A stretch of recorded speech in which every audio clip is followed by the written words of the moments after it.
Hello guys.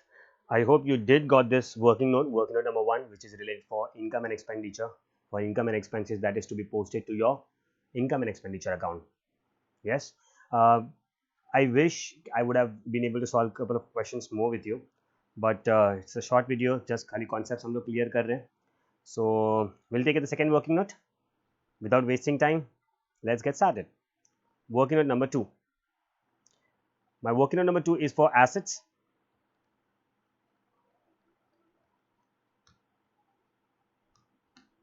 Working note number two is for assets.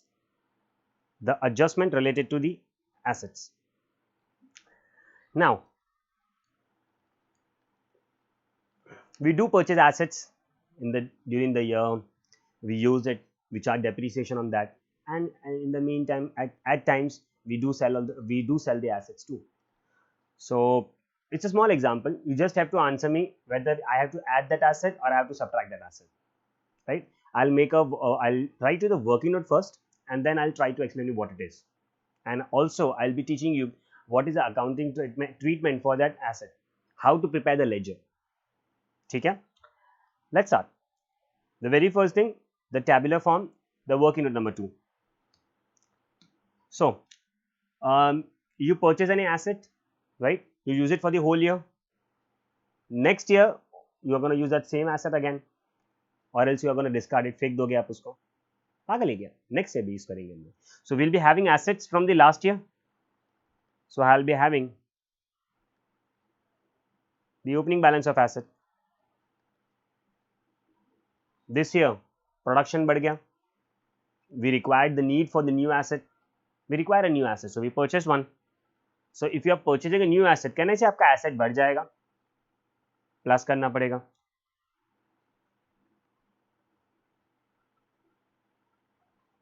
Plus purchases.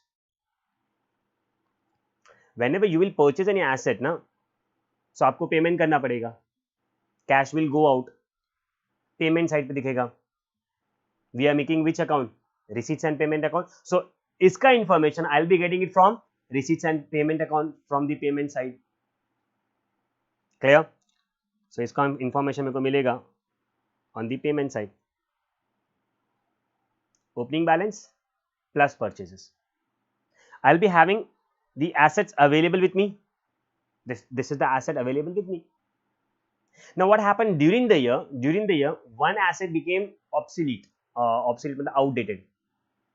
क्या करोगे यार outdated asset को रख के? निकाल दो उसको, पैसा छुट्टा करो ना उसका. सो आपने एसेट को सेल कर दिया. So if you are selling the asset, asset goes out, asset value decreases. Whatever asset you are having, उसका वैल्यू क्या हो जाएगा? अभी डिक्रीज हो जाएगा. I am not talking about the value of an asset, I am talking about the total amount of asset that I am having. So the amount of asset will go down.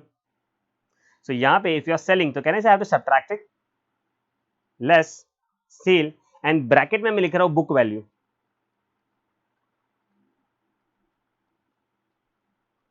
I'll tell you what it is, but अभी के लिए आप याद रखो book value हम लोग यहाँ पे सब्ट्रैक्ट करते हैं.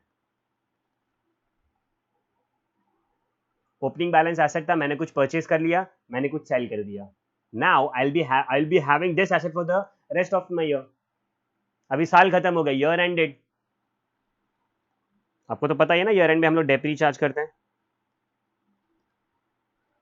And depreciation is an expense. Subtract कर दो इसको.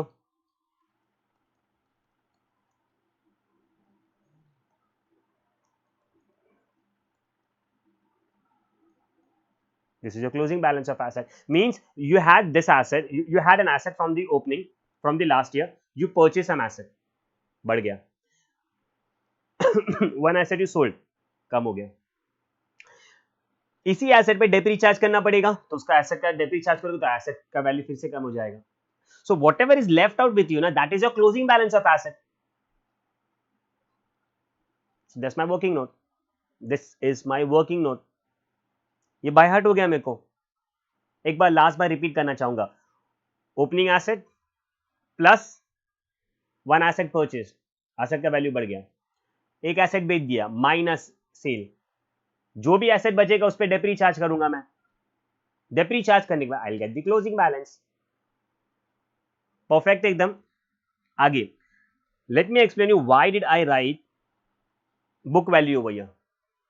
Small example, छोटू सा एग्जाम्पल. मैंने 2 एसेट्स परचेज किया इस साल, 2 एसेट्स परचेज किया.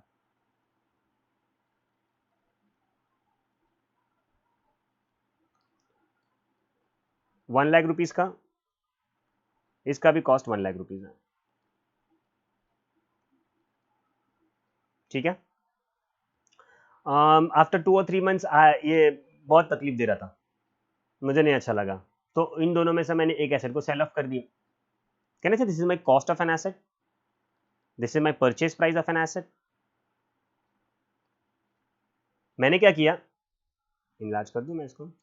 मैंने ये एसेट, मैंने एक एसेट को इसमें से बेचा. से फॉर एग्जांपल मैं सेकंड एसेट को सेल ऑफ कर रहा हूं.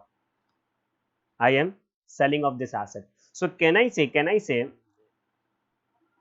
नहीं, मैं सेल कर रहा हूं से फॉर एग्जांपल 90,000 में से, 90,000 में आई एम सेलिंग 1 लाख रुपए का asset eight 90,000 rupees. I am having a loss. How much is that? 10,000 rupees. Can I say this 1 lakh rupees is the cost of an asset? This is the book value of an asset. मेरे book में ये asset का value 1 lakh दिख रहा है. This is the book value of an asset. I have sold it for 90. Can I say this is my receipt value? ये पैसा मुझे मिला. This is the receipt value. This is my loss. Now have a look at this. What I'm doing over here. Total assets I was having is 2 lakh rupees. 2 assets purchase किया ना, 2 lakh rupees का asset. God bless me. Sorry. I have sold one asset. मैंने एक asset को sell कर दिया. तो क्या नहीं, मैं यहां पे लिखूंगा सेल एंड से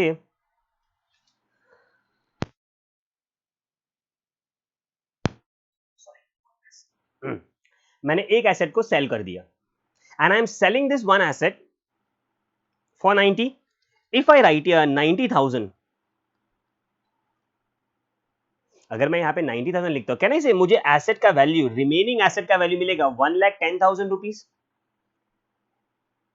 2 एसेट थे, एक एसेट चला गया तो एक एसेट बचा. मैंने ये एसेट को परचेज किया था 1 लाख रुपीज में. If I am recording 90,000 over here, can I say मेरे एसेट का वैल्यू अभी मुझे दिख रहा है 1,10,000. यहां पे एक चीज मार्क कर रहे हो आप कि यार आपने एक एसेट बेचा, तो वो एसेट बेचने के बाद में क्या आपका एसेट का वैल्यू इंक्रीज हो जाता है क्या? 10,000 आपका एसेट का वैल्यू इंक्रीज हो जाता है क्या? Does it make any sense? Of course not. So if you record at book value, अगर आपने यहाँ पे सेल के अंदर if you record at receipt value, मतलब जो पैसा आपने रिसीव किया, अगर वो अमाउंट रिकॉर्ड करोगे तो कैन आई से आपको यहाँ पे अमाउंट सही नहीं आएगा. आपका ये अमाउंट डिफर करेगा. 1 लाख आना चाहिए ना, आपको 1,10,000 आ रहा है, which is wrong. How can the sale of one asset will affect the cost of the other asset? समझ में नहीं आ रहा है मेरे को ये चीज यार. ऐसा कैसे हो सकता है? एक एसेट को बेचने के बाद में दूसरे एसेट का वैल्यू बढ़ जाता है. वाह, this is wrong. What if मैंने 2 एसेट्स परचेज किया था 2 लाख रुपीस का, उसमें से मैंने एक एसेट सेल कर दिया. अभी मैं क्या कर रहा हूं मालूम है? मैं यहाँ पे बुक वैल्यू लिख रहा हूं. That is 1 lakh. This is my book value. 1 lakh is my book value. कहने से मुझे यहाँ पे फिर से आंसर आ जाएगा 1 lakh rupees. and this has to be the this has to be the value of that unsold asset. और वही आ रहा है, देखो ना यहाँ पे, this 1 lakh and this 1 lakh is equal.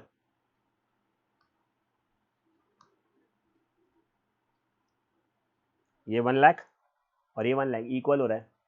जबकि यहाँ पे ये वाला 1 लाख एंड ये वाला 1,10,000, तो भाई कुछ सेंस ही नहीं बन रहा. So that's the reason we never record it at the sale price, और we never record at the of the amount that we have received. Received value कभी नहीं लिखते हम लोग. क्या लिखते हैं? Book value. और इसके ऊपर मैंने अगर आपने मेरे लेक्चर्स अटेंड किए हैं या फिर आपने लाइव लेक्चर्स मेरे देखे हैं, तो मैं यहाँ पे हमेशा बोलता हूँ भाया बुक एसेट आया कॉस्ट पे तो जाएगा भी कॉस्ट पे। क्या लेकर आए थे, क्या लेकर जाओगे, कुछ लेकर नहीं आए तो कुछ लेके नहीं जा रहे। वैसे यहाँ पे भी सेम सिस्टम, एसेट आएगा कॉस्ट पे तो जाएगा भी कॉस्ट पे, खत्म हो गया चीज, उसमें चेंजेस नहीं कर सकते हो आप। Do you agree with this? पक्का ना? So that was the story of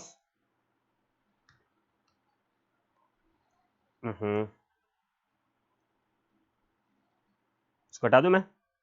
चलो तो मत जाओ, delete. So here my working note tells me opening plus purchase minus sale but at book value less depreciation closing balance। एक छोटू सा example लेते हैं, छोटू सा एग्जांपल। मैंने एक asset on 1st of April 2018 I was having an asset of value 50,000। on 1st of August 2018 मैंने एक और एसेट परचेज कर लिया फॉर 60,000। ठीक है, depreciation is being charged at the rate 10%। You are asked to find out the closing balance।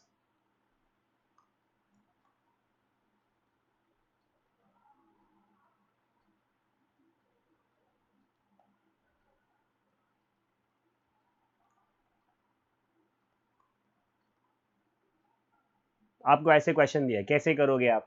Simple, ये मेरा format ready है, यहाँ पे यहीं पे अमाउंट्स पुट इन करते हैं।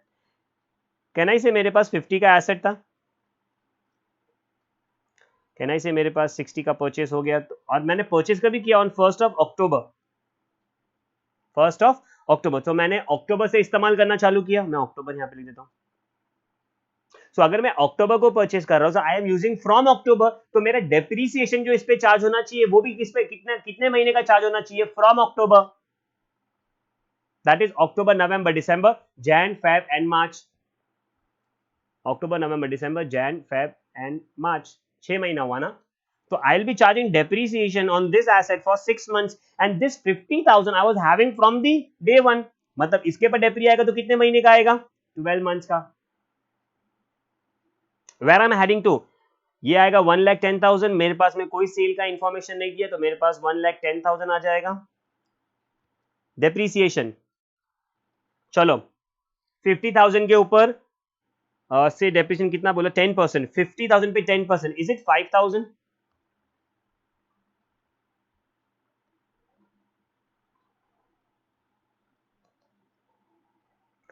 $60,000 पे 10%, is it 6,000? But this 6,000 is for 12 months ना, 12 महीने के लिए। हम लोग ने हम लोग ने ये एसेट कितना महीना इस्तेमाल किया? Only for 6 months। Cross multiply ना, गेट द आंसर। अगर 12 months के लिए 6,000 है, सो 6 months के लिए जो आधा है, इसका डेप्री क्या हो जाएगा?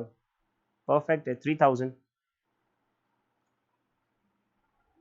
सब्ट्रैक्ट कर दो, 1,10,000 minus 8,000, is it 1,02,000? This is the closing balance of an asset.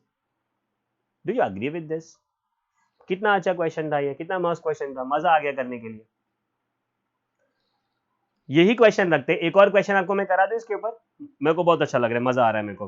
I didn't intend to do a question today, but कर लेते। चलो चलो तो मत जाओ। अरे यार पेस्ट क्यों कर दिया मैंने, डिलीट करना है।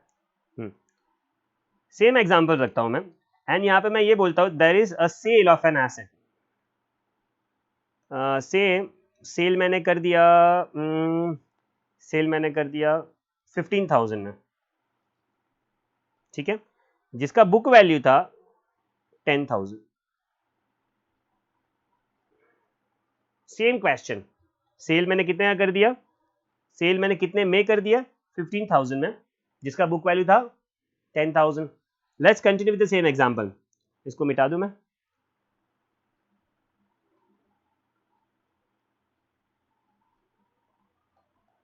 एग्जामिनेशन में आप इसको ओरली भी कर पाओगे if you done a couple of questions on this working note. आप 4-5 क्वेश्चन ये वर्किंग नोट से कर लो, फिर एग्जामिनेशन में आपको ये वर्किंग नोट लिखने की जरूरत भी नहीं पड़ेगी, आप कैलसी पे आंसर निकाल लोगे। Proceed. I was having asset for 50,000 rupees, मैंने 60 का परचेस कर लिया, मेरे पास 1,10,000 हो गया। ये इसको मैं लिख दूं अक्टूबर, 6 months। I am selling an asset. The book value of asset is 10,000 rupees. The receipt value of an asset is 15,000 rupees. मतलब 10 का एसेट था, हम लोग ने 15 में बेच दिया, कहना इसे मैं 5,000 का प्रॉफिट कर लिया। बट मेरे वर्किंग नोट में कितना जाएगा? 10,000 रुपीज जाएगा बॉस। हमेशा वर्किंग नोट में तो मेरे बुक वैल्यू ही जाएगा, कहना इसे मुझे यहाँ पे वैल्यू आ जाएगा अभी 1 लाख रुपीज। अभी डेप्री चार्ज करना है, डायरेक्टली करते हैं डेप्रीसिएशन। हैव अ लुक, ध्यान से देखना, कहना इसे मेरे पास में 2 एसेट है, 2 एसेट, ये 60,000 पे तो 6 मंथ्स का डेप्रीसिएशन आ जाएगा, उसका आंसर मुझे पता है, ये 3,000 है ना। नाउ मेरे पास में 50,000 का एसेट है, I am having an asset of 50,000 rupees. From this asset now one asset has been sold, sale कितना सेल हुआ मेरा? 10,000 का। सो कहना इसे 50 में से अभी मेरे पास में सिर्फ 10 को लेस करने के बाद में 40 बच रहा है। सो मैं 50 था, 10 सेल ऑफ कर दिया, कितना बचा?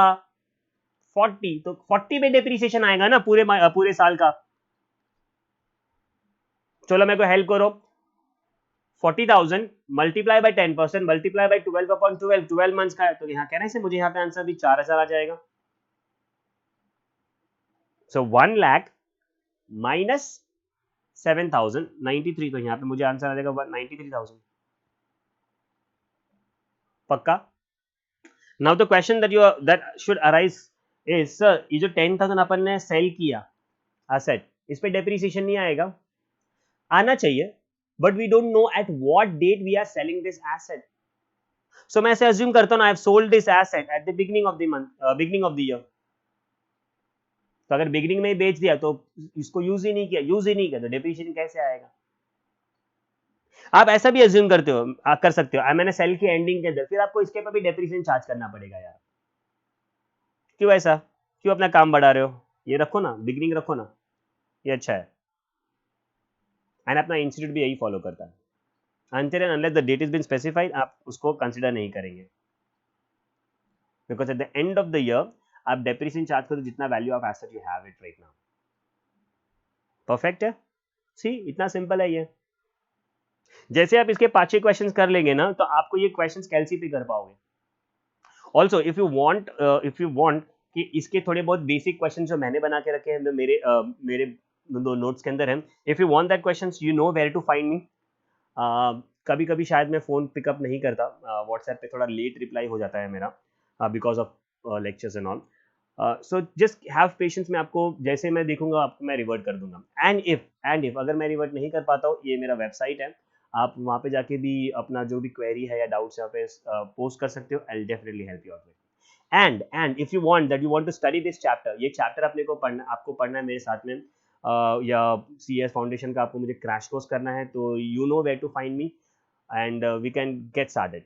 ये लास्ट अटेम्प्ट पे आपका CS फाउंडेशन का, अपने को MCQs है, let's not take a chance. If you have any doubts, any problem, छोटा crash course, I will not take much time of yours. Basic concepts को हाथ में रख के हम लोग फटाफट से इसको सॉल्व कर लेंगे। So I seriously want to see you. I hope we can get in touch and do this crash course together if it's possible. And if you have any doubts, you can just post it in the comment side. वो नीचे आप comments में लिख दो, I'll see and I'll definitely reply to you. For now, we'll just pack it up, and in the next session, last part है working note for the other items. खाली वो करना है आपने, and then we'll be done with this. NPO chapter 3 working notes खत्म. Let's meet you in the next session. Bye bye, take care.